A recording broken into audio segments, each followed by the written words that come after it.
परमेश्वर पिता का धन्यवाद हो सारी बातों के लिए और इस सुंदर संगति के लिए जिसमें मैं और आप पाए जाते हैं।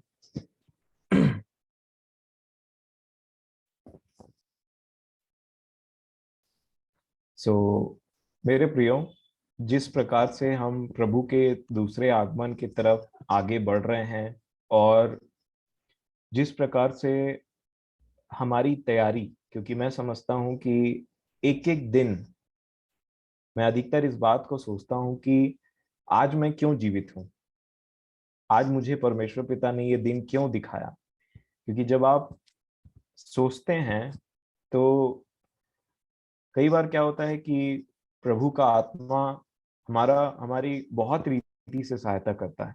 और इसीलिए कई बार जब कुछ थॉट आते हैं दिमाग में और आप उनको वचन संगत बातों मतलब वचन से रिलेट करेंगे कि ऐसा क्यों है और आप उसको समझने की कोशिश करते हैं, क्योंकि सुबह उठते साथ में या आप अपने जीवन को देखेंगे और सोचेंगे कि आज मैं क्यों जीवित हूँ और आज इस दिन को प्रभु ने मुझे क्यों दिखाया।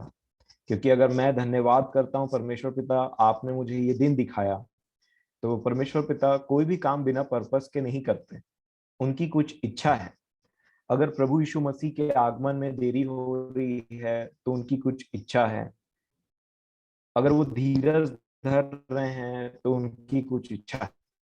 और इसी प्रकार जैसे मैं और आप समझता हूं कि हम में से अधिकतर लोग, सब लोग उस दिन की आगमन की तैयारी कर रहे हैं जिस दिन मैं और आप अपने प्रभु यीशु मसीह से मिलेंगे। और इसीलिए ये बात अपने प्रायोरिटी लिस्ट में सबसे ऊपर रखना बहुत जरूरी है, क्योंकि यही वो मेन इवेंट है जो सब बातों का निर्णय करेगा। और इसीलिए जैसे जैसे मैं और आप उस आगमन की तैयारी करते हैं या आप अपने जीवन को देखते हैं, जिस किसी दशा में भी आपका आत्मिक जीवन है, पवित्र आत्मा का एक काम है और स्वर्ग से एक मैसेज हमेशा जो कभी पुराना नहीं होता है, वो ये है, जैसा मैं और आप जानते हैं, कि जो था, जो है और जो आने वाला है, ये स्वर्ग में 24 आवर्स चलने वाला एक मैसेज है जिसको बोला जाता है। तो इसी से रिलेटेड है कि जब प्रभु यीशु मसीह एक एक चित्र प्रभु ने बताया जिससे हम सबको हमेशा भयभीत होना चाहिए और अपने जीवन को देखना चाहिए, क्योंकि उनका एक भी बात बिना पूरा हुए नहीं रहेगा। और जब उन्होंने कहा, एक एक पिक्चराइजेशन उन्होंने दिखाया कि जब मैं वापस आऊंगा तो बहुत सारे लोग मेरे पास आएंगे और बोलेंगे कि हमने आपके नाम से ये किया, हमने आपके नाम से वो किया। तो प्रभु बोलते हैं, उन्होंने साफ बोला एक बात कि मैं तुमसे बोलूंगा, मैं उनसे कह दूंगा कि मैं तुमको नहीं जानता। ये कितनी बड़ी बात है कि वो बोले कि मैं तुमको नहीं जानता। ये कितना शॉकिंग है मैं समझता हूँ, और ये कितना भयानक है कि आप जिसको प्रभु प्रभु बोल रहे हैं, आप जिसके नाम से कुछ कर रहे हैं या फिर आपको ऐसा लगता है कि आप उसके नाम से कुछ कर रहे हैं, ये कितना भयानक है ना कि ये स्टेटमेंट अपने विषय में सुनना। क्योंकि हर एक व्यक्ति इंडिविजुअली प्रभु के सामने में जाएगा और इंडिविजुअली उनके साथ में उनका जो न्याय है वो होना है। इसीलिए ये अच्छी बात है कि हम संगति में जुड़ते हैं, ये बिब्लिकल है और ये जरूरी भी है। लेकिन ये बहुत इंपॉर्टेंट बात है कि प्रभु हमारा हमको जाने और हम उनके साथ में इतने क्लोज रिलेशन में पाए जाएं कि ऐसा संभव ही ना हो कि प्रभु हमको बोले कि मैं तुमको नहीं जानता। और इसीलिए मेरे प्रियो, प्रभु ने बहुत सारी बातों को पहले से बताया ताकि हमें किसी प्रकार का धोखा ना हो। हमें शर्म आ सकता है अभी जब हम अपने जीवन को वचनों के से तुलना करते हैं, हमें दुख हो सकता है, हमें तकलीफ हो सकती है, क्योंकि कभी भी जैसे डिसिप्लिन की बात की जा रही थी, तो डिसिप्लिन कभी भी किसी को मिलता है वचन के द्वारा, कभी भी किसी को ताड़ना मिलती है तो उससे उसको कोई सुख नहीं होता है, उसको तकलीफ होता है। परंतु आप देखिए, ये बहुत इंपॉर्टेंट है। और इससे ज्यादा इंपॉर्टेंट आज का जो सब्जेक्ट मैं बोल रहा हूं कि जब मेरा और मेरे प्रभु यीशु मसीह का मिलाप हो, तो कहीं जो मैं अपने विषय में सोचता हूं या मैं जो अपने मर्जी से कर रहा हूं, प्रभु ये ना बोल दे कि मैं तुम्हें नहीं जानता। मैं कोई स्पेशल इंसान नहीं हूं, क्योंकि मेरा भी न्याय होना है। और फर्क बस इतना है कि आज मैं आपके सामने में मैं बोल रहा हूं और आप मेरी बातों को सुन रहे हैं। बाकी मुझ में और आप में कोई फर्क नहीं है, क्योंकि हर किसी को प्रभु के न्याय सिंहासन के सामने में खड़ा हूं। और इसीलिए मैं मेरा ये पूरा प्रयास रहता है कि प्रभु, जो मेरे मन में है, जो मेरे दिल में है, जो मेरा जीवन है, अगर कोई भाग वचन के अनुसार नहीं है, या कोई मतलब एक बहुत बड़ा भाग अनटच्ड है या वचन के अनुसार नहीं, तो बेटर है आप मुझे डांटिए। मैं शोकित होने के लिए रेडी हूं, मैं रोने के लिए रेडी हूं, मैं उदास होने के लिए रेडी हूं, मैं शर्मसार होने के लिए रेडी हूं। लेकिन मैं आपका ये सेंटेंस सुनने के लिए रेडी नहीं हूं कभी भी कि आप मुझे बोले कि मैं तुझे नहीं जानता। और मेरे प्रियो, इसीलिए बहुत ही भय के साथ अपना जीवन बिताने का जरूरत है, और अपने आप को देखने का हर समय बहुत ज्यादा जरूरत है। बाकी सारी बातें साइड की है, क्योंकि आप देखिए कि बाइबल की दो सबसे बड़ी आज्ञाएं ये हैं। सबसे पहली आज्ञा तो ये है कि परमेश्वर से प्रेम, क्योंकि सारी बातें वहीं से स्टार्ट होती हैं। हम इसलिए सिरजे गए, इसलिए छुड़ाए गए कि हम में प्रभु की महिमा हो और प्रभु में परमेश्वर पिता की महिमा हो। और इसीलिए आप देखिए, एक वचन है कि जो लोग परमेश्वर से प्रेम करते हैं, उनके लिए सारी बातें मिलकर के भलाई ही को उत्पन्न करती है। मतलब आप देखिए, यहाँ पे सबसे पहला जो वो एक वजन रखा गया जिस बात में है, वो है परमेश्वर से प्रेम। और बाकी सारी बातें अलाइंड होंगी अपने आप, है ना। तो जैसे कि होता है ना, स्कूल में सबसे पहला बच्चा जो सामने खड़ा रहता है, टीचर जाता है और बोलता है कि आप ऐसे खड़े रहो, और इसको देखते हुए, सब इसके सिर को देखते हुए पीछे में खड़े रहना। तो सबसे पहला चीज जो होता है वो है परमेश्वर से प्रेम। परमेश्वर कौन है, कैसा है, उनका एक्चुअल स्वभाव क्या है, ये मनुष्य कभी नहीं जान सकता। और इसलिए हम प्रभु यीशु मसीह के स्वभाव को बड़े ध्यान से देखते हैं, क्योंकि परमेश्वर एग्जैक्टली वैसे ही है, ये हमें बताया जाता है। और मसीही जीवन में सबसे ज्यादा इंपॉर्टेंट है परमेश्वर से प्रेम। परमेश्वर परमेश्वर को परमेश्वर का जगह देना। और उसका दूसरा जो चीज, कमांडमेंट का जो मेन सार का दूसरी आज्ञा है, उनको बोला गया है कि अपने पड़ोसी से अपने समान प्रेम रखना। अब देखिए, प्रेम का एक बात रहता है, जितनी आप संगति करेंगे, जितना आप मिलेंगे, जितना आप जानेंगे, प्रेम संबंध उतना गहरा बनते चले जाता है। क्योंकि दो लोग आप समझते हैं, नेचर को समझते हैं, क्या अच्छा लगता है इस बात पे ध्यान देते हैं, और क्या अच्छा नहीं लगता इस बात को भी जानते हैं। और इसीलिए जितना मेल जोल रहता है ना, उतना ज्यादा अंडरस्टैंडिंग बढ़ती है, उतना ज्यादा हमको पता चलता है। और इसीलिए मेरे प्रियो, हम प्रतिदिन बाइबल पढ़ते, वचन को सुनते और देखते हैं बड़े ध्यान से कि हमारा परमेश्वर कैसा है और हम कैसे हैं। उससे क्या होता है आपको पता है? जब मैं और आप अपने परमेश्वर पिता के साथ में, मतलब परमेश्वर पिता के साथ बोलने से प्रभु यीशु मसीह के संगति में आते हैं उनके आत्मा के द्वारा, तो हम देखते हैं कि हम में ऐसी बहुत सारी बातें हैं जो प्रभु यीशु मसीह के जैसे नहीं, वो मेरे जैसी हैं, वो मैं हूं। और प्रभु यीशु मसीह टोटली एक अलग पर्सनैलिटी है। और जब मैं अपने आप को देखता हूं और जब मैं प्रभु यीशु मसीह को देखता हूं, तो मुझे एक डिफरेंस नजर आता है।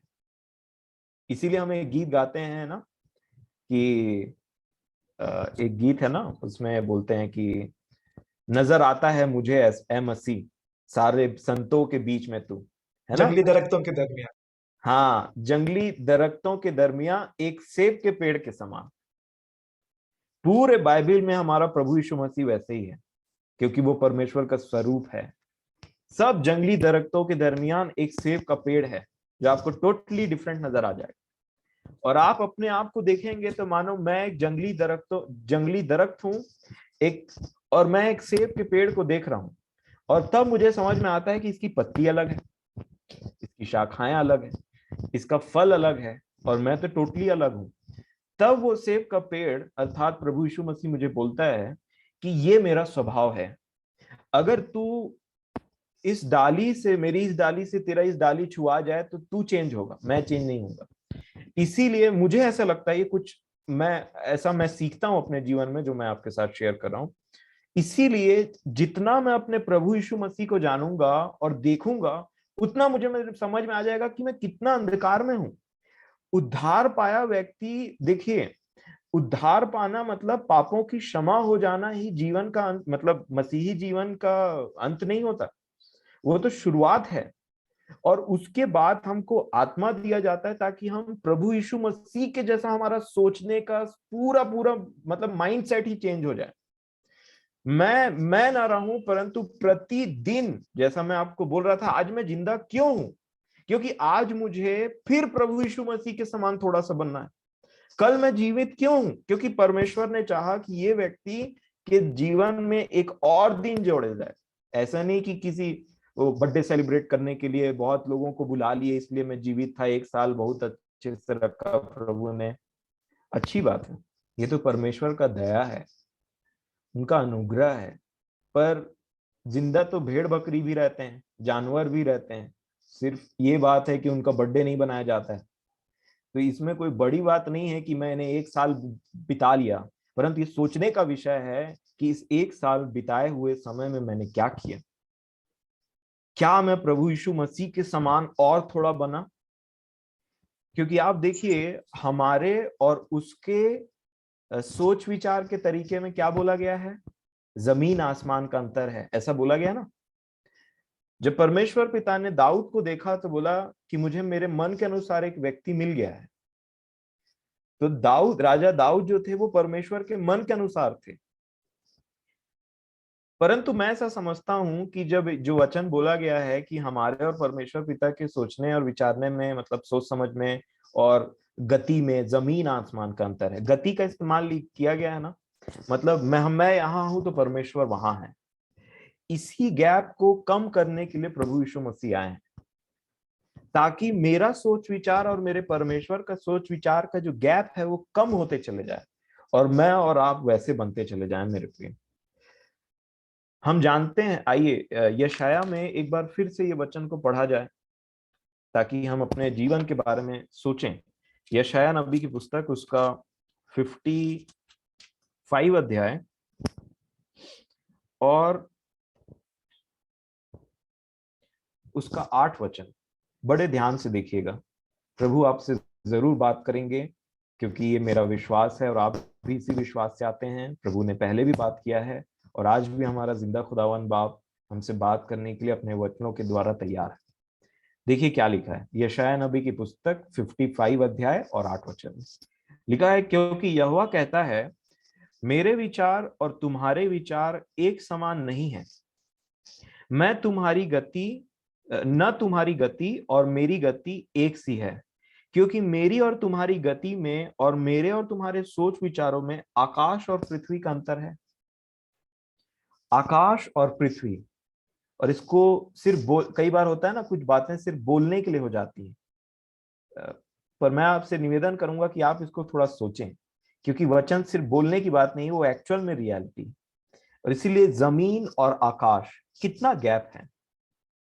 और इस गैप को भरने के लिए मेरा विश्वास है कि प्रभु यीशु मसीह आए, ताकि वो उस परमेश्वर के स्वभाव को मेरे अंदर और आपके अंदर में प्रकट करें, जिससे मेरा जीवन और रोशनीमय हो और ये गैप कम होते जाए। पहले मैं कुछ और सोचता था, अब मैं कुछ और सोचता हूं। पहले मेरा जीवन कुछ और था, मेरे विचार धारणा कुछ और थे एक पर्टिकुलर विषय के बारे में, अब टोटली अलग है। यही होता है। आपने देखा यहां क्या लिखा है, मेरी और तुम्हारी गति में जमीन और आसमान का फर्क है। अब आइए एक और वचन देखते हैं, भजन संहिता 103। भजन संहिता 103 और उसका 7 वचन पे थोड़ा आप मनन करिएगा। 103 अध्याय काफी फेमस अध्याय है, लेकिन मैं चाहता हूं कि आप इसके 7वें वचन को देखें। भजन संहिता 103 और उसका 7। जी, अब ठीक है चाचा आवाज? Thank you. भजन संहिता 103 और उसका 7 वचन में लिखा है, उसने मूसा को अपनी गति और इजरायलियों पर अपने काम प्रकट किए। मेरी आवाज ठीक आ रही है? जी, लिखा है, मैं फिर से पढ़ूंगा। भजन संहिता 103 का 7, उसने मूसा को अपनी गति और इजरायलियों पर अपने काम प्रकट किए।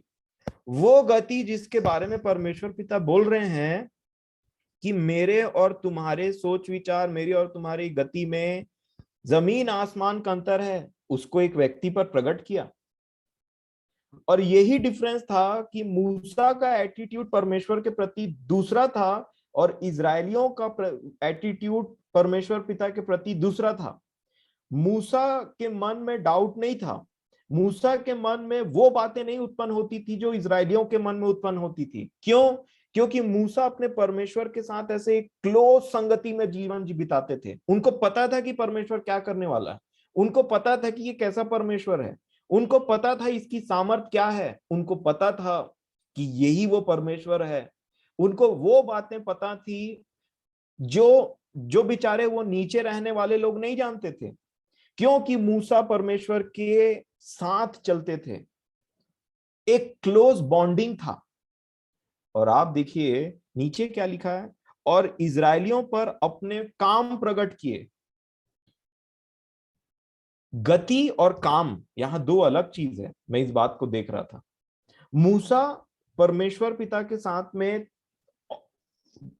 और बहुत ज्यादा स्टेप्स आगे थे और अच्छे तरीके से जानते थे, क्योंकि एक सिर्फ काम को देखते आए थे कि हाँ वो आग के समान में आगे बढ़ता है, वो खंभों के बादलों के खंभों के समान में उसने पानी को दो भाग कर दिए। सब काम है, काम बहुत लोग देखते हैं, गवाहियां बहुत लोग सुनते हैं, लेकिन जिनके पास में वो इंटीमेट रिलेशन नहीं है प्रभु यीशु मसीह का, उनको उसकी गति समझ में नहीं आएगी।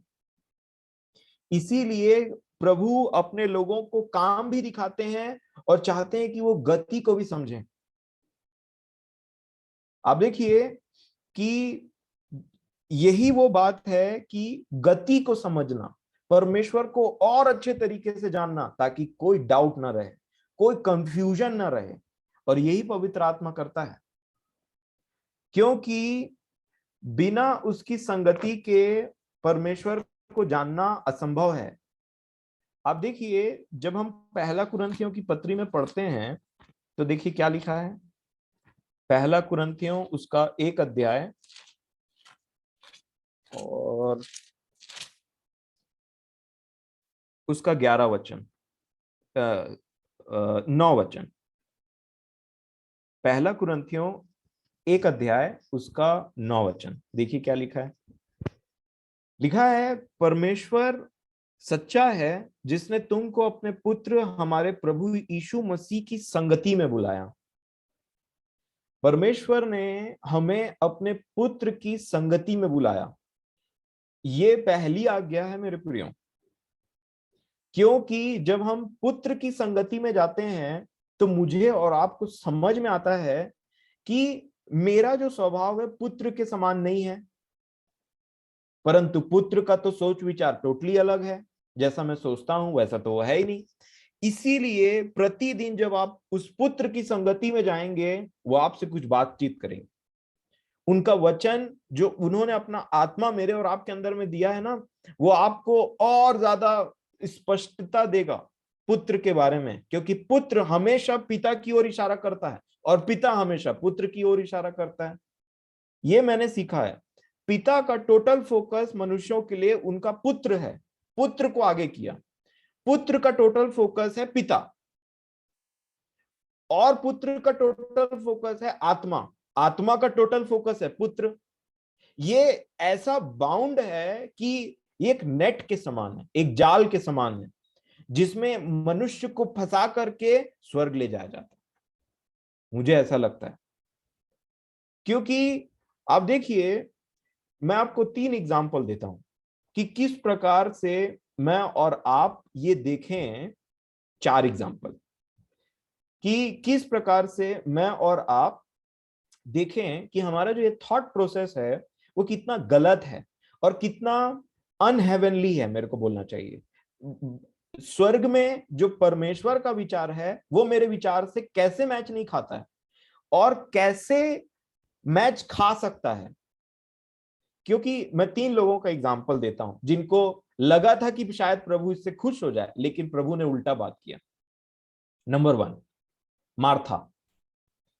हम इस वचन को जानते हैं कि जब प्रभु यीशु मसीह और उनके चेले मार्था और मरियम के घर में गए, तो मार्था परेशान हो गई काम करते करते करते करते।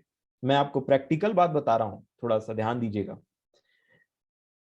जब मार्था परेशान हो गई कि मैं यहाँ पे इतना काम कर रही हूं और मेरी जो बहन है वहां पे बैठ करके प्रभु का वचन सुन रही है, तो मार्था को लगा कि मरियम तो अब सुनने से रही, शायद प्रभु इस बात में कुछ करेंगे।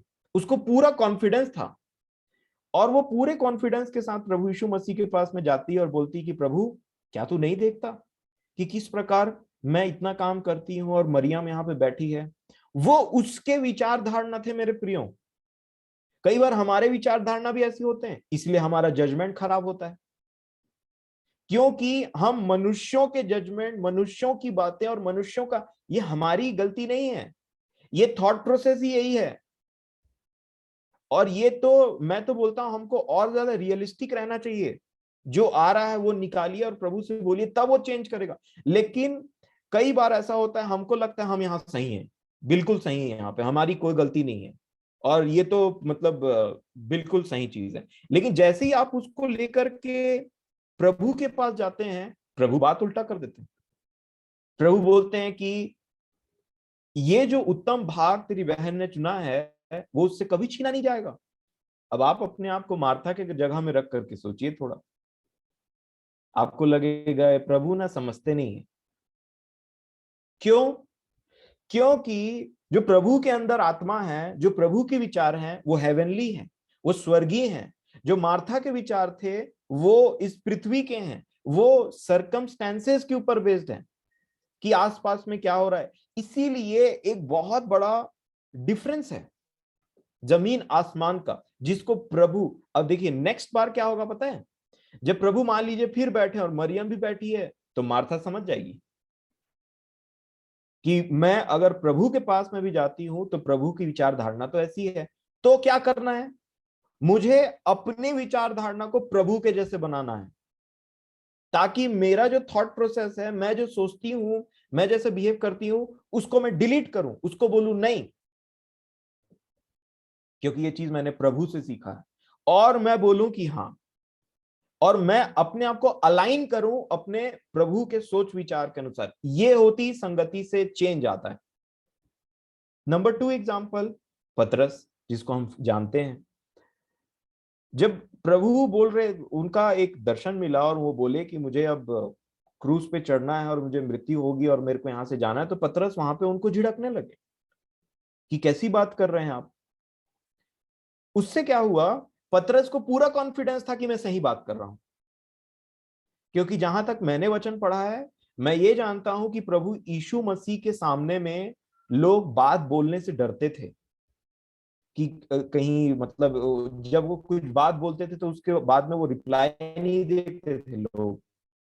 परंतु जब पतरस ने इस कॉन्फिडेंस के साथ में बोला कि मैं मतलब नहीं प्रभु, ऐसा नहीं होगा करके, तब वहां पे प्रभु यीशु मसीह ने एक्चुअल में पतरस को डांट लगाया।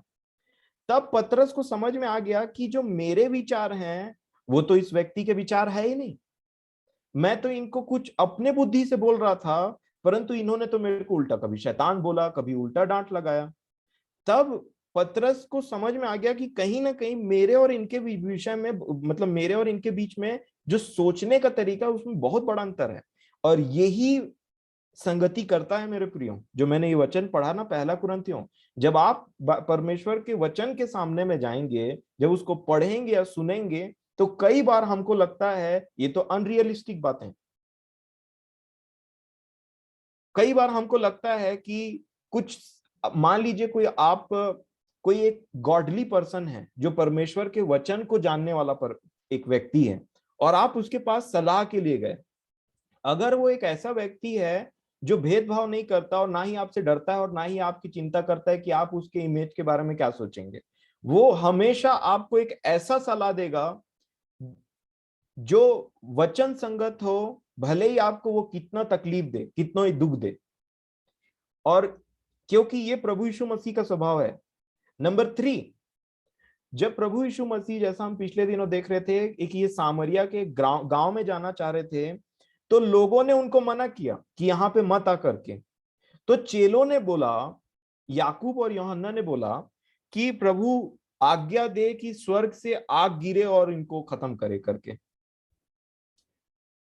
तो वो भी वहां पे ऐसा थे कि उनका जो थॉट प्रोसेस था वो वैसे काम किया, लेकिन वहीं पे प्रभु खड़े हैं और जब प्रभु से उन्होंने एक बात शेयर किया, तो वहां पे देखिए क्या हुआ। प्रभु ने उनको बोला कि नहीं, उनको पूरा विश्वास था कि प्रभु, हम जो बात लेकर के इन प्रभु के पास जा रहे हैं वो जरूर इनके विषय में कुछ कहेंगे, याकूब और यूहन्ना का। मैं इसको पढ़ना चाहूंगा क्योंकि मेरा विश्वास है कि मेरी बातों से ज्यादा के साथ साथ में वचन भी बहुत ज्यादा इंपॉर्टेंट है, ताकि आपका विश्वास बढ़े। आप देखिए यूहन्ना रचित सुसमाचार,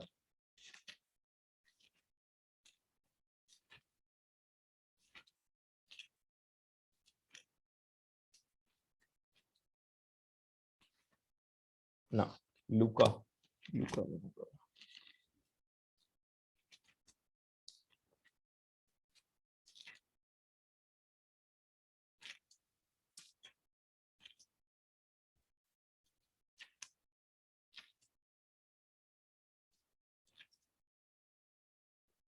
लूका रचित सुसमाचार 9 अध्याय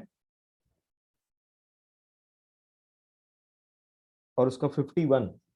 लूका 9 और उसका 51। लूका रचित सुसमाचार 9 अध्याय और उसका 51 वचन से लिखा है, जब उसके ऊपर उठाए जाने के दिन पूरे होने पर थे, तो उसने यरूशलेम जाने का विचार दृढ़ किया। उसने अपने आगे दूत भेजे, वे सामरियों के एक गांव में गए कि उसके लिए जगह तैयार करें। परंतु उन लोगों ने उसे उतरने न दिया, क्योंकि वह यरूशलेम जा रहा था। तो उन्होंने बोला नहीं उतरना यहाँ पे, प्रभु की इच्छा है पर नहीं। इसको हमने दूसरे तरीके से भी इसको देखा है। पर 54 वचन में देखिए क्या लिखा है, यह देखकर उसके चेले याकूब और यूहन्ना ने कहा, हे प्रभु, क्या तू चाहता है कि हम आज्ञा दें कि आकाश से आग गिरकर उन्हें भस्म कर दे? क्या तू चाहता है? तू बस बोल, फिर हम आज्ञा दे देंगे। वो इतना ज्यादा गुस्सा हो गए थे वहां पे याकूब और यूहन्ना कि प्रभु को इन कैसे आने नहीं दे रहे हैं, ये इतने बड़े बड़े काम करेंगे, यहाँ आएंगे तो इनका जीवन बदलेगा, इन्हीं का फायदा, और ये हमारे प्रभु को ऐसा बोल रहे हैं। तो जब उन्होंने अपनी बुद्धि से ये आग की बात की ना, तो देखिए उन्होंने क्या बोला 55 वचन में। यहाँ पे भी बात पलट गया, यहाँ पे भी उल्टा यही डांट खा गए। वहां मार्था डांट खा गई, वहां पतरस डांट खा गए, यहाँ पे याकूब और यूहन्ना डांट खा गए। मतलब ये वो लोग थे जो उसके साथ चलते थे, और जब वो उसके साथ चल रहे थे तो उनके, जब प्रभु यीशु मसीह का स्वभाव प्रकट होता था तो ये टोटली शॉक हो जाते थे। हमको क्यों डांट रहे हैं प्रभु आप? मार्था बोल रही कि प्रभु आप मुझे क्यों बोल रहे हैं? उसके मन में ऐसा आया होगा कि तो मरियम को सिखाने वाली बात है। पतरस ने सोचा होगा प्रभु मैं तो आपके हित की बात कर रहा था, आप मुझे ही डांट रहे थे। याकूब यूहन्ना बोल रहे प्रभु हम तो उनके विषय में बोल रहे थे क्योंकि उन्होंने आपकी इज्जत नहीं की, प्रभु ने इनको डांट लगा दिया। और आगे क्या लिखा है 55 वचन में, परंतु उसने फिर कर उन्हें डांटा। और क्या लिखा है, और कहा तुम नहीं जानते कि तुम कैसी आत्मा के हो, क्योंकि मनुष्य का पुत्र लोगों के प्राणों का नाश करने नहीं वरन बचाने के लिए आया है। और वे किसी दूसरे गांव में चले गए। मेरे प्रियो, पर प्रभु के पुत्र, परमेश्वर के पुत्र हमारे प्रभु यीशु मसीह, ये यीशु को जानते थे, पर प्रभु ने इनको बताया बीच बीच में कि मैं मसीह हूं, मैं बचाने आया हूं, मैं नाश करने नहीं आया हूं। और इसीलिए जितना मैं और आप प्रभु के संगति में रहते हैं, उनका आत्मा आपको इस दुनिया के सोच विचारों से टोटली अलग लेकर के जाएगा। एक और एग्जाम्पल मैं आपके सामने रखना चाहता हूं, और वो है स्तिफनुस का एग्जाम्पल।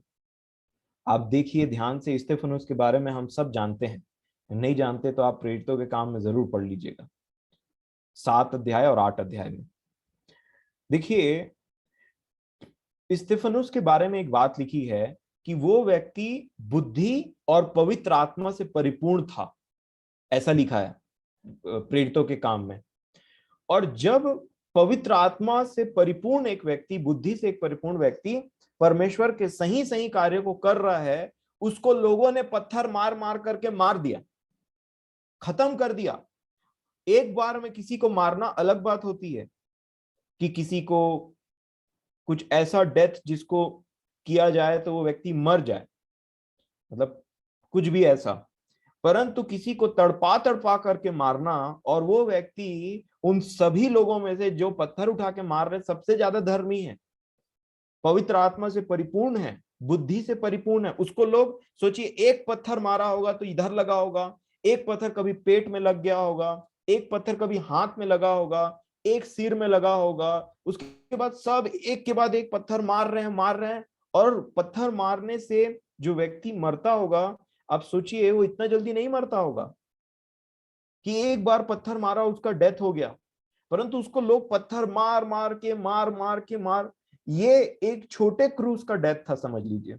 जिस प्रकार प्रभु को लोगों ने क्रूस पे चढ़ाया तो उनकी मृत्यु एक बार में नहीं हुई, खीले ठोके गए और एक समय के बाद उन्होंने अपने प्राण को त्यागा। उसी प्रकार स्तिफनुस को जब लोग मार रहे थे तो कभी इधर कभी उधर और कभी मुंह में कभी आंख में, पता नहीं उसकी मृत्यु कैसी हुई होगी। क्योंकि जब मारने वाला है और उसको समझ में आ गया कि मेरे को इसको खत्म करना है इस व्यक्ति को, तो वो कितना बड़ा पत्थर उठाएगा और कितने जोर से उसको मारेगा। और उसको एक नहीं कई लोग मार रहे थे मेरे प्रियो, और उन सब के बीच में परमेश्वर पिता और प्रभु यीशु मसीह शांत थे, उन्होंने कुछ नहीं किया, उन्होंने कुछ नहीं किया। ये भी एक स्वभाव है जो मुझे और आपको समझना है। कई बार लोगों का स्वभाव प्रभु को नहीं जानने की वजह से, क्योंकि उन्होंने साफ कहा तुम नहीं जानते कि तुम किस आत्मा से हो, इसलिए तुम आग गिरा करके लोगों के नाश का बात कर रहे हो। कई बार ऐसा होता है, अपने प्रभु यीशु मसीह को प्रॉपरली नहीं जानने की वजह से लोग ऐसा व्यवहार करते हैं जो प्रभु यीशु मसीह ने बोला तक नहीं करने के लिए, या उनकी इच्छा के अनुसार भी नहीं है। सोचिए, उस मंजर को इमेजिन करिए कि स्वर्ग और पृथ्वी का मालिक जो एक चुटकी से उस पूरे एरिया के लोगों को खत्म कर सकता है, वो सिर्फ बैठ करके अपने दास की मृत्यु को देख रहा था। और प्रभु यीशु मसीह वहां खड़े थे, क्योंकि ये उनकी इच्छा थी। क्यों पता है? क्योंकि जैसे स्तिफनुस को इतना खराब मृत्यु वो किया गया, मैं समझता हूं कि प्रभु यीशु मसीह का जो हृदय है ना, वो बहुत ज्यादा तकलीफ में था, इसलिए वो खड़े हो गए थे। क्योंकि जैसे पौलुस कलीसिया को सताते थे तो यीशु मसीह ने बोला कि तू मुझे क्यों सताता है। तो सोचिए, हो नहीं सकता कि स्तिफनुस को इतनी तकलीफ हो रही है और प्रभु वहां पे शांत बैठे हों।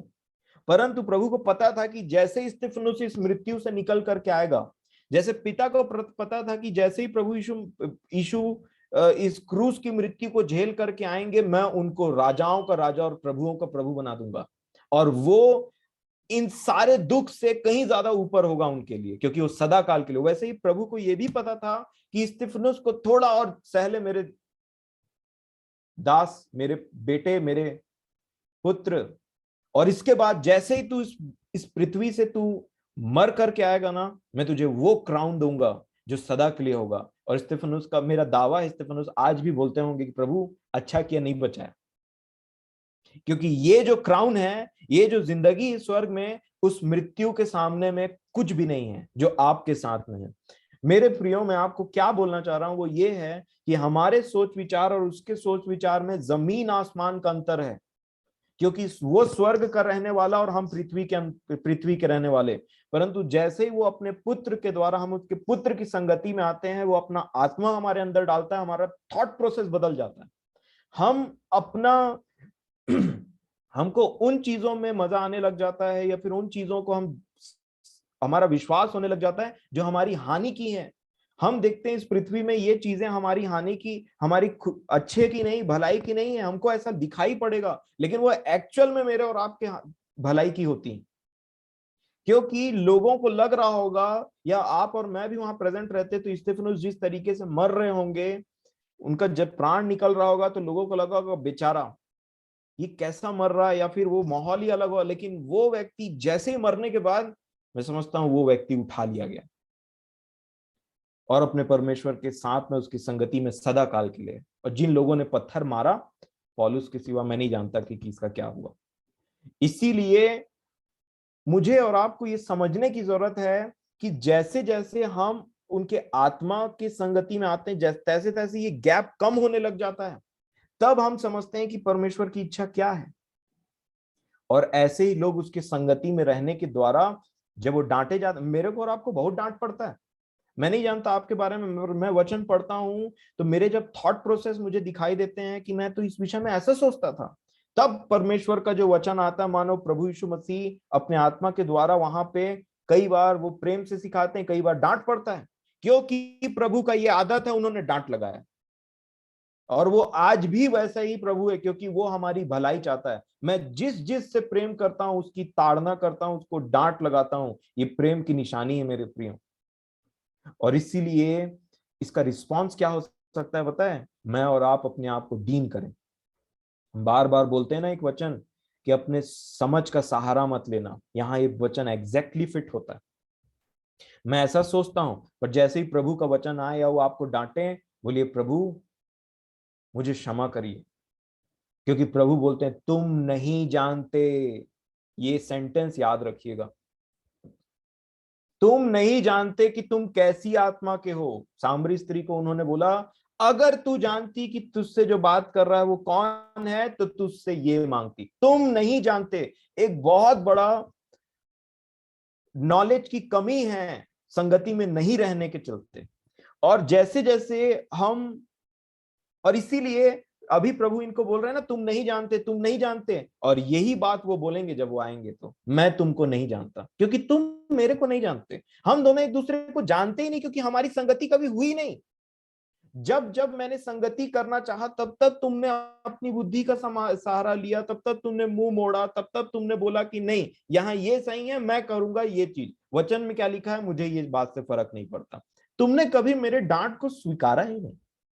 मेरे प्रियो, इसलिए ऐसा ना हो करके आज का ये संदेश मेरे और आपके तक पहुंच रहा है, क्योंकि ये संगति में रहना बहुत आवश्यक है।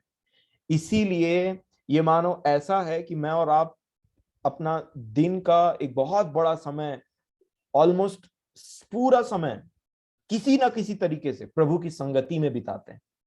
और जो व्यक्ति प्रभु की संगति में उसके चेहरा देख के आ रहा है, उसके साथ समय बिता रहा है, वही जब दूसरों के साथ संगति करेगा तो आशीषित हो, दूसरे आशीषित होंगे और वो खुद भी आशीषित होगा। क्यों?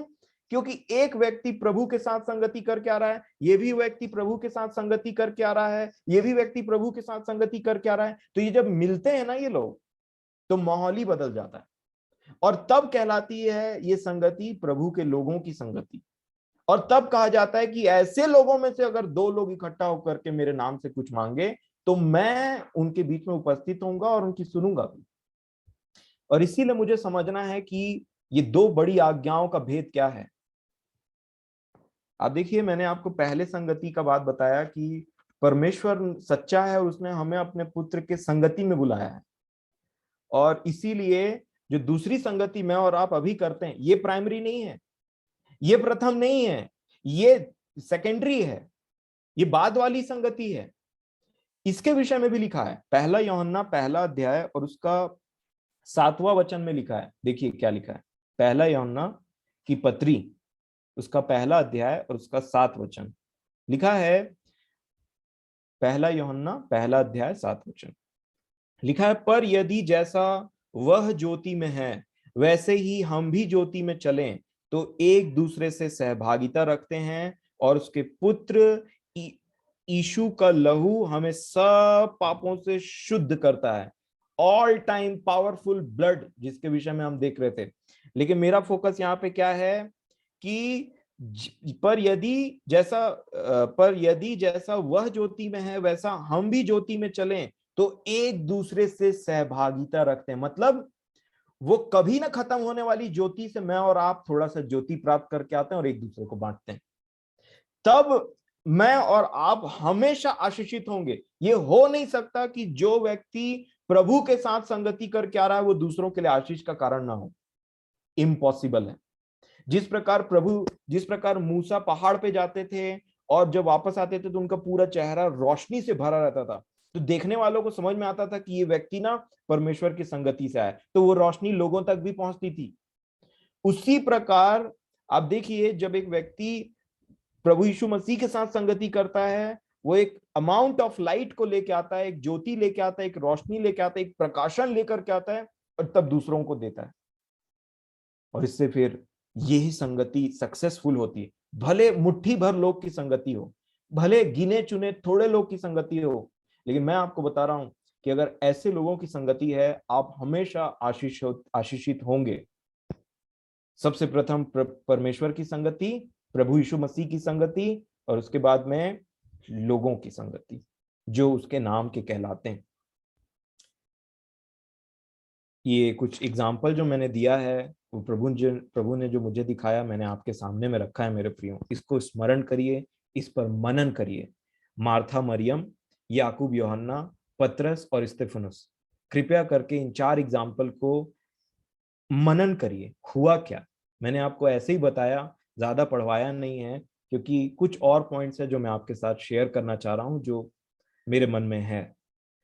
नंबर 2, इसी को लेकर के देखिए मेरे प्रियो कि होता क्या है, इस संसार में बहुत प्रकार की संगति है। इस पृथ्वी पर बहुत प्रकार की बातें हैं और कभी भी आप देखिए कि आपको अकेले रहने नहीं दिया जाएगा। या तो आप परमेश्वर के आत्मा के, प्रभु के आत्मा के साथ संगति में रहेंगे और उन बातों पे ध्यान देते रहेंगे, या तो आप किसी और की संगति में रहेंगे। ये मोबाइल, ये टेलीविजन, ये दोस्त यार जो रहते हैं, ये सब संगति है। माँ बाप की संगति होती है, बहन भाई की संगति होती है, बच्चों का माँ बाप के साथ संगति होता है, बच्चों का अपने दोस्तों के साथ होता है, कॉलेजेस में संगति है, स्कूल में संगति है। मोबाइल खोलें तो आप एक संगति में बैठते हैं, आप टेलीविजन खोलेंगे तो एक संगति होती है। और जो संगति जैसा मैं और आप करते हैं उसके अनुसार मैं और आप बनते चले जाते हैं। हमारा थॉट प्रोसेस उसी के जैसा होने लग जाता है। कई बार बोल चाल बदल जाते हैं, बात करने का तरीका बदल जाता है, सोचने का तरीका बदल जाता है। और बहुत सारे आप देखे होंगे कि बहुत सारे ऐसे विचारों को लिख करके भेजा जाता है ना, अच्छे विचारों को लिख करके भेजा जाता है, और उन विचारों को कई बार वचन से ज्यादा इंपॉर्टेंस दिया जाता है, क्योंकि उनको लगता है ये जो विचार है ना ये बेस्ट है। कुछ विचारों को आप देखिए कि ऐसे होते हैं जो टोटली वर्ल्डली रहते हैं, है ना, और वो विचारों के साथ संगति करना मतलब वो आपके दिमाग का थोड़ा सा पोर्शन चेंज कर देगा। कुछ लोगों के साथ संगति करना, उनके बातों में उनको उसको एक्सेप्ट करना, हाँ ऐसा है, इवन बैठना, इवन किसी चीज को आप देखिए कि पुराने नियम में ऐसा क्यों लिखा है कि वो उन दुष्टों की संगति में बैठता तक नहीं है ना, वहां से भाग जाता है, उसको नफरत है उन सब चीजों से। क्यों? क्योंकि वो आपको थोड़ा सा उसके समान बना देगा। आप प्रभु यीशु मसीह के समान उनकी संगति में रहेंगे तो वो आपको उनके जैसा बनाते ले जाएंगे। आप किसी और की संगति में रहेंगे, आपका थॉट प्रोसेस, आपकी बातें, आपके सोचने का तरीका, आपके देखने का तरीका उन लोगों के समान होता चले जाएगा जिसकी संगति मैं और आप करते हैं। ये बहुत इंपॉर्टेंट विषय है। और दुख की बात क्या है, पृथ्वी पर रहते हुए ये जो सांसारिक संगति है, ये जो टेलीविजन मोबाइल की संगति, वो बहुत ज्यादा अट्रैक्टिव है, बहुत ज्यादा अट्रैक्टिव है। और इसलिए प्रभु की डांट तो अट्रैक्टिव है नहीं। कोई डांट सुनने के लिए क्यों जाएगा? और इसीलिए एक बहुत बड़ी भीड़ जो है इस संसार की संगति को फॉलो करके बहुत ही ईज में लाइफ गुजार रही, जहां उनको कोई कुछ ना बोले, जहां वो अपनी मनमर्जी से कुछ करें, जहां पे प्रभु डांटे ना, जहां उनको ऑब्वियस बात ऑब्वियस लगने लगे, मतलब ऐसा तो होगा ही ऐसा करके, वो जहां वो अपने थॉट प्रोसेस का इस्तेमाल करने लग जाएं। और इसीलिए परमेश्वर ने कहा था उत्पत्ति की पुस्तक में, जब उन्होंने आदम को बनाया तो उनको आदम के लिए एक व्यक्ति नहीं मिला जो बोल सके कि ये इससे मेल खाता है।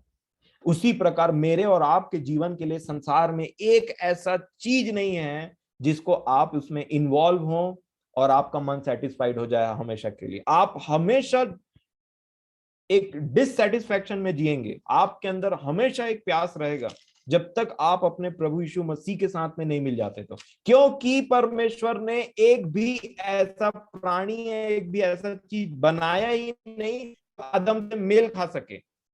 ये झूठ है जो थोड़ी देर लुभाता है, थोड़ी देर के लिए आपको अच्छा लग सकता है, लेकिन उसके बाद आपको समझ में आ जाएगा कि जो ड्राइनेस है वो गया नहीं। उत्पत्ति की पुस्तक 1 अध्याय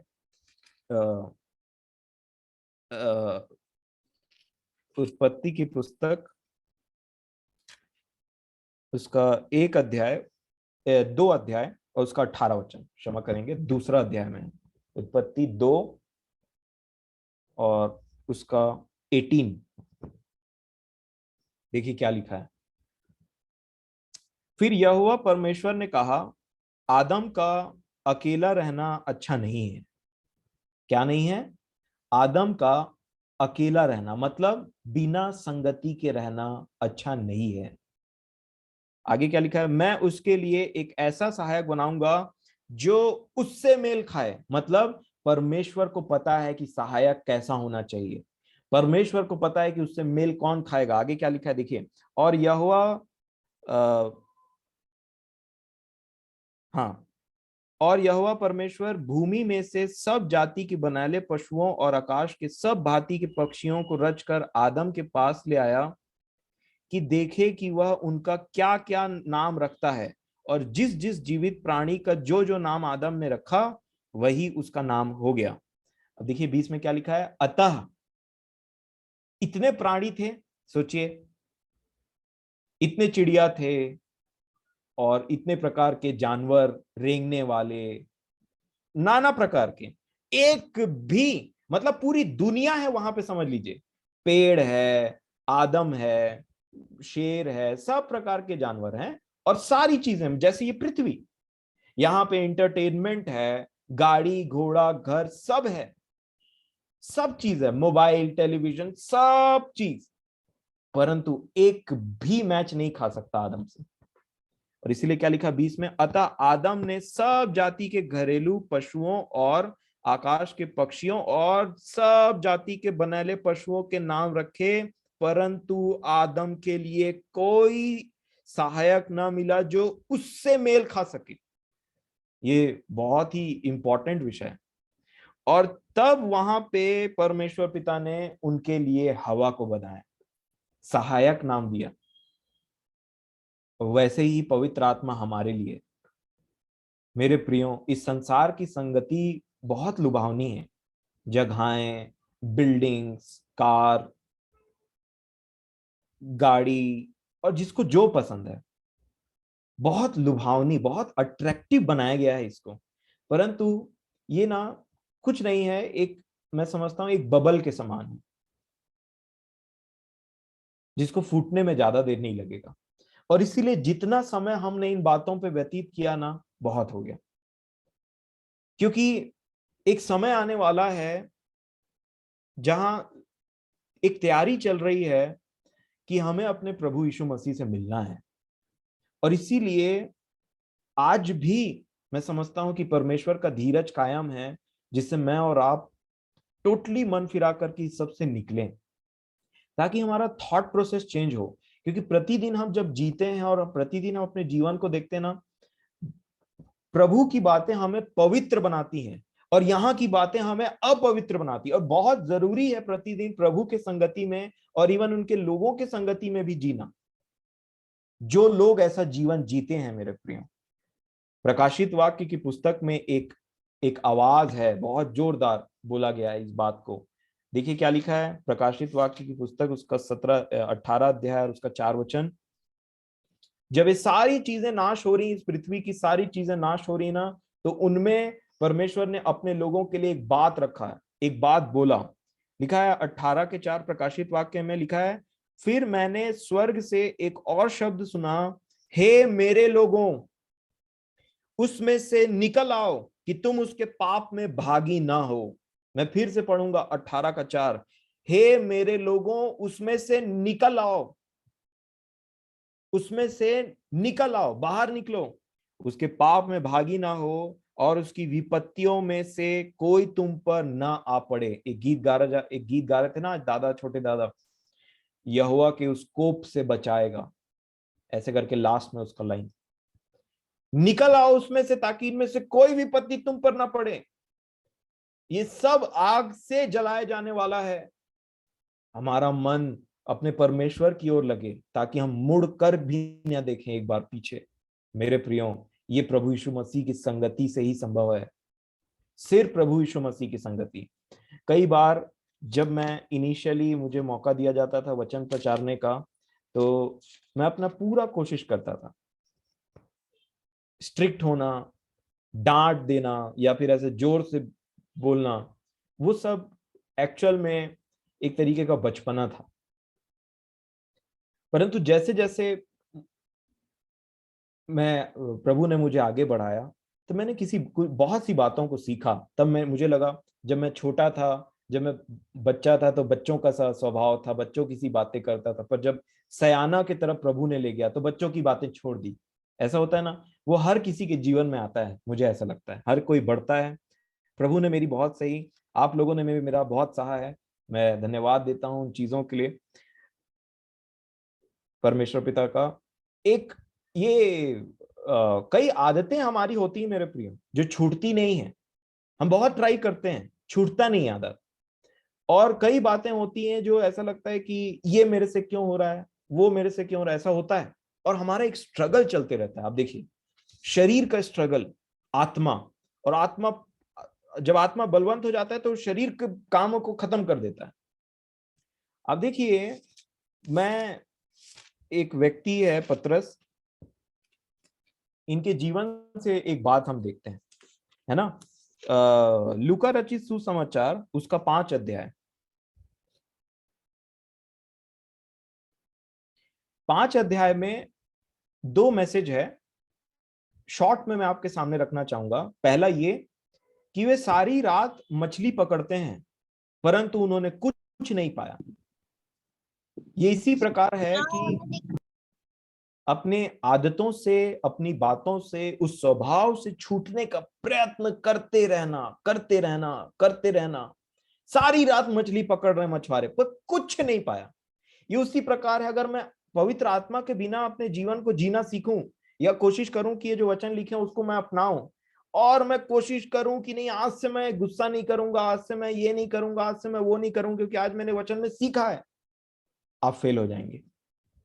ये बात समझने की जरूरत है। उन्होंने सारी रात मछली पकड़ने का कोशिश किया पर एक भी नहीं पाया, और प्रभु यीशु मसीह ने बताया चलो जाल डालो, जाल डाला और बोट भर गई। ये मैसेज था ताकि चेलों को, जिनको वो आगे इस्तेमाल करने वाले, उनको सिखाएं कि तुम मेरे बिना कुछ नहीं कर सकते, एक मछली तक नहीं पकड़ सकते, इतने साल के मछुआरे हो, रात में वो भी, परंतु जैसे मैं तुम्हारे साथ में हूं, तुम देखो बोट मछलियों से भर गई। और तब ना पतरस ने और बाकी के चेलों ने वहां पे देखा और बहुत ही अचंभित रह गए। पतरस ने तो बोल डाला। आगे क्या, मैं इस सब को जो मैंने बताया उसके आगे बात जोड़ना चाहूंगा। लूका 5 अध्याय और ये सब होने के बाद में 6वें वचन से मैं बोलूंगा, आपको बताना चाहूंगा। देखिए क्या लिखा है, 5वें वचन से देखते हैं। लूका 5:5, शमौन ने उसको उत्तर दिया, जब प्रभु ने बोला जाल डाल, हे स्वामी, हमने सारी रात मेहनत की और कुछ ना पकड़ा, तो अभी तेरे कहने से जाल डालूंगा। तब उन्होंने ऐसा किया तो बहुत मछलियां घेर लाए और उनके जाल फटने लगे। जाल फटने लगा, इस पर उन्होंने अपने साथियों को जो दूसरी नाव पर थे संकेत किया कि आकर हमारी सहायता करो, और उन्होंने आकर दोनों नावें यहां तक भर ली कि डूबने लगी। इतना मछली पकड़ा, है ना। अब देखिए, ये मछुआरे हैं, जैसे मैंने पिछले दिनों में बोला था, इतनी मछलियां पकड़ी कि नाव डूब रही है, जाल फट रहे हैं, बट आगे का रिस्पॉन्स देखिए। 9वें वचन में क्या लिखा है, क्योंकि इतनी मछलियों के पकड़े जाने से उसे, और सॉरी 8 वचन पढ़ूंगा। यह देखकर शमौन पतरस यीशु के पांव पर गिरा और कहा, हे प्रभु मेरे पास से जा, क्योंकि मैं एक पापी मनुष्य हूं। प्रभु यीशु मसीह जिस चीज के लिए पतरस के पास आए थे वो अकम्प्लिश्ड हो गया। प्रभु यीशु मसीह इसलिए नहीं आए थे कि पतरस की नाव बोट से भर जाए, याकूब और यूहन्ना और उनके चेलों की नाव बोट से भर जाए, इसलिए प्रभु नहीं आए थे। परंतु प्रभु को इस बात को उनको समझाने के लिए इस बात को प्रैक्टिकली दिखाना पड़ा। तो आप देखिए मेरे प्रियो, सच्चा एनकाउंटर प्रभु यीशु मसीह के साथ जब होता है तो व्यक्ति मछली उछली सब भूल गया। वो बोल रहा है कि मैं पापी व्यक्ति हूं, मेरे पास से चले जाइए, जबकि इनका काम था मछली पकड़ने का। उसके बाद क्या होता है, क्यों, क्योंकि 9 वचन में इतनी मछलियों के पकड़े जाने से उसे और उसके साथियों को बहुत अचंभा हुआ, और वैसे ही जब्दी के पुत्र याकूब और यूहन्ना को भी। जो 3 लोग थे ना, जो कलीसिया के खंबे कहलाए जाते हैं, इनके जीवन का परिवर्तन यहां से स्टार्ट हुआ। आगे क्या लिखा, जो शमौन से के सहभागी थे अचंभा हुआ। तब यीशु ने शमौन से कहा, मत डर, अब से तू मनुष्यों को जीवता पकड़ा करेगा। अब देखिए 11 वचन, ये है फोकस। और वे नावों को किनारे पर ले आए और सब कुछ छोड़कर उसके पीछे हो गए। ये है, जब मैं प्रभु यीशु मसीह से मिलूंगा तो वो इतना अट्रैक्टिव है, उसकी बातें, उसके प्रेजेंस में इतना सामर्थ और इतना एक अट्रैक्टिवनेस है। मैं बोलना चाहूंगा आपको, ये संसार की बातें शून्य लगने लग जाएंगी। एक मछुआरा जिसके लिए मछली पकड़ना उसके उसका इनकम है, उसके परिवार का घर चलना है, उसने, जब प्रभु यीशु मसीह ने उसको बोट भर के दिया मछली, उसने मछलियों को छोड़ दिया, उसका इनकार कर दिया। क्यों? क्योंकि उन बोट से भरे हुए मछलियों से ज्यादा ये व्यक्ति उसके लिए ज्यादा अट्रैक्टिव। कई बार ऐसा होता है, पर लोगों का ध्यान बोट से भरी हुई मछलियों पर चले जाता है और प्रभु वहां से चले जाते हैं। क्यों? ये मछलियों, आप देखिए, कई बार लोग बोलते हैं ना कि वो प्रीचिंग होती है जिसमें पैसों को ज्यादा बढ़ावा दिया जाता है, ऐसा करो तो वैसा हो जाएगा, है ना। वो जो बोट है वो मछलियों से भरा, उसको प्रभु ने ही दिया है, बट इसलिए नहीं दिया कि मछलियों को देख के प्रभु को भूल जाओ, इसलिए दिया कि उसको देखो और अपने जीवन को छोड़ दो। और इसीलिए कई लोगों का प्रभु यीशु मसीह के साथ ऐसा इनकाउंटर होता है ना, वो सब चीज छोड़ छाड़ देते हैं। उनको प्रभु दिखाते हैं और उनको ऐसा लगता है कि प्रभु से ज्यादा अट्रैक्टिव, इस संगति से ज्यादा, मतलब जो प्रभु के साथ संगति है प्रभु में, उससे ज्यादा अट्रैक्टिव दुनिया की कोई चीज नहीं है।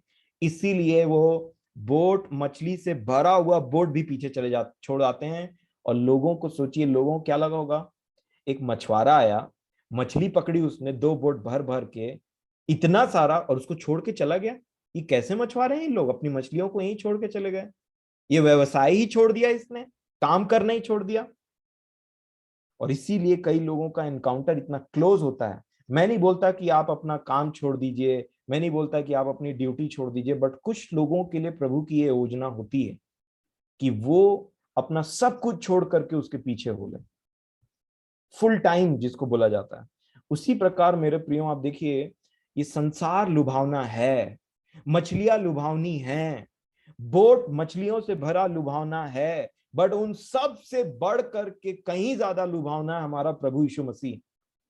वो है एक्चुअल, वो सेब के पेड़ के समान, वो है अट्रैक्टिव।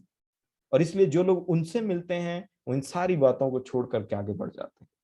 और यही मैं आपको बताना चाह रहा हूं कि समय आ गया है कि हम प्रभु की संगति में रहें और उनसे इतना ज्यादा अट्रैक्टेड और अटैच्ड रहें कि सारी बातें फीकी लगने लग जाएं। ये एक बैटल है मेरे प्रिय, शरीर से लड़ना पड़ेगा। प्रभु के साथ संगति में रह के अपनी इच्छाओं से, अपने थॉट प्रोसेस से लड़ना पड़ेगा। मैं जो सोचता हूं वो डस्टबिन में जाए, प्रभु जो सोचते हैं वो वचन में लिखा है, वो उनको मुझे देखना है, उनको मुझे समझना है, और जहां जहां मेरा जीवन वैसा नहीं है मुझे अपने आप को मारना है, खत्म करना है वो पार्ट को, और इसलिए ये जीवन मिलता है मुझे और आपको। प्रभु मेरी और आपकी सहायता करे। बाहर एक बहुत ही अजीब टाइप का हवा है, समझ लीजिए। अगर आप उस संगति में जाते हैं तो बहुत मुश्किल होता है उस संगति से निकल करके वापस आना, क्योंकि वो बहुत अट्रैक्टिव है, थोड़े देर की है, लुभाती है बहुत ज्यादा, और बहुत ज्यादा, मतलब उसके सामने ना ये बाइबल पढ़ना, गीत गाना और वचन की संगति करना, ये बहुत ही लोगों को अप्रिय जान पड़ता है, उनके लिए वो अट्रैक्टिव नहीं है। लेकिन जो अट्रैक्टिव है वो जलाई जानी है, वो जलाने के लिए उनको और सुंदर बनाया जा रहा है। इसलिए प्रभु मेरी और आपकी सहायता करें, हम प्रभु की संगति में रहें, एक दूसरे की संगति में रहें, और हमारा जो थॉट प्रोसेस है, मेंटेलिटी है, वो डांट खा खा करके ही सही, परंतु प्रभु के समान बने। प्रभु का धन्यवाद हो इस समय के लिए, और परमेश्वर पिता हमारी सहायता करें सारी बातों के लिए। आइए हम प्रार्थना करेंगे और आज की मीटिंग इसके बाद हैंड ओवर होगा आपको। पवित्र प्रेमी परमेश्वर पिताजी, विलंब से क्रोध करने वाले, धीरज से परिपूर्ण, हमारे प्रति आपने इतना प्रेम दिखाया है प्रभु पिताजी कि हम उसके योग्य नहीं थे।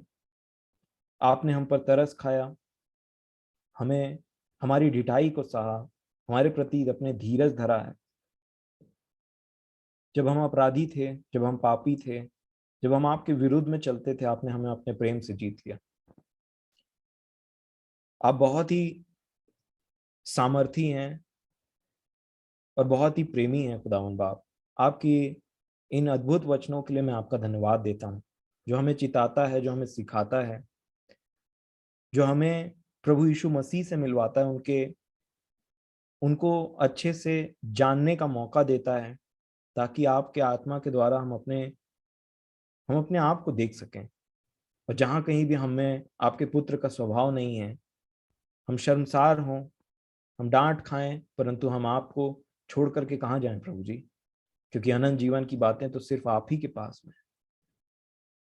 प्रेमी पिता, आज की संगति के लिए मैं आपका धन्यवाद देता हूँ। हम आपके पुत्र की संगति में हमेशा पाए जाएं और बढ़ते जाएं, ताकि हमारे सोचना, विचारना, हमारी आदतें, जो हमारा है वो सब खत्म हो जाए, परंतु हमें आपके पुत्र का स्वभाव दिखाई दे। आज भी जब हम अपने जीवन को देखते हैं तो ऐसी बहुत सारी बातें हैं जो आपके पुत्र के स्वभाव के अनुसार नहीं है। पिताजी, हमें डांटिए, हमारी सहायता करिए, हमारे जीवनों को में आप उन बातों को लाए जिससे हमारा स्वभाव, वो डांट से, उन वचनों से हमारा स्वभाव आपके पुत्र के समान बनता चले जाए। वो प्रैक्टिकल अनुभव दें हमें, ताकि हम देख सके कि कितना हमारा जो विचार है, हमारी जो बातें, हमारा स्वभाव है, आपके पुत्र से मेल खाता है। हम पर दया करें खुदावंद बाप। आपने वचन हम तक पहुंचाया, परंतु आपके इच्छा के बिना ये वचन हम में से किसी के जीवन में ग्रोथ नहीं पा सकता। इसलिए हमें आपके अनुग्रह की जरूरत है, उस ग्रोथ की जरूरत है जो इस वचन को सुनने के बाद आप दें। इन वचनों के अनुसार आप हमें जीना सिखाएं, और जब कभी भी हमारा ऐसा प्रयास होता है, हम ये बात जाने कि जब तक आप हमारे बोट पे सवार नहीं हैं तब तक हम एक भी मछली नहीं पकड़ने पाएंगे, चाहे हम कितनों मेहनत कर लें, चाहे रात भर मेहनत कर लें, चाहे हमारे जीवन में कैसा भी मेहनत करें, परंतु आप हमारे अपने आत्मा का अगुवाई दें, अपने आत्मा की सहायता दें खुदावंद बाप, ताकि हम आपके पुत्र के समानता में बनते चले जाएं और हमें यीशु की शोभा दिखाई दे। प्रेमी परमेश्वर पिताजी, मैं अपने हम सब अपने जीवनों को आपके चरणों में सौंपते हैं, और आज का वचन सिर्फ हमारे लिए एक ज्ञान की बात, एक समय बिताने की बात ना हो, परंतु हम प्रतिदिन आपके संगति में जिए। इस संसार के अट्रैक्टिवनेस से, इन संसार के नाश होने वाली बातों से आप हमें बचाइए। हमारे मन को, हमारे हृदय को आप, हमारे विचारों को प्रभु यीशु मसीह में सुरक्षित रखें। हम पर दया कीजिए कि हम इन लुभावने वाली बातों की ओर न मुड़ें, परंतु आपके आत्मा की अगुवाई में चलें और आपके आत्मा के द्वारा अपने शरीर के कामों को खत्म करने वाले हो सकें। हम अपनी नहीं सुने, परंतु आपके आत्मा की अगुवाई को सुने। पिताजी, हमारा सहारा सिर्फ आप हैं। आपके आप नहीं चाहेंगे तो हम कैसे इन बातों को मान सकते हैं? आप नहीं चाहेंगे तो कैसे ये बातें हमें पता चल सकती हैं? परंतु आपने चाहा है, और इसलिए कि हम में प्रभु यीशु मसीह की शोभा दिखाई दे और आपकी महिमा हो, आप दया कीजिए कि हमारा जीवन आपके पुत्र के समान बनता चले जाए। दया कीजिए पिताजी, हम पर तरस खाएं। सारा आदर महिमा हम आपको देते हैं और ये विनती प्रभु यीशु मसीह के नाम से मांगते हैं खुदावंद बाप। हम हमारी इस विनती को आप दया करके सुने और ग्रहण करें, अपने अनुग्रह से भरें, हम पर तरस खाएं पिताजी, ताकि हमारा जीवन आपको प्रसन्न करने वाला हो सके। प्रभु यीशु मसीह के नाम से मांगते हैं, आमीन। हे हमारे पिता, आप जो स्वर्ग में हैं, आपका नाम पवित्र माना जाए। आपका राज्य आए, आपकी इच्छा जैसे स्वर्ग में पूरी होती है वैसे इस पृथ्वी पर भी पूरी होने। हमारे दिन भर की रोटी आप आज हमें दें। जिस प्रकार हमने अपने अपराधियों को क्षमा किया है, वैसे ही आप भी हमारे अपराधों को क्षमा करें। हमें परीक्षा में ना पड़ने दें, परंतु बुराई से बचा लें, क्योंकि राज्य और पराक्रम और महिमा सदा आप ही के हैं। आमीन।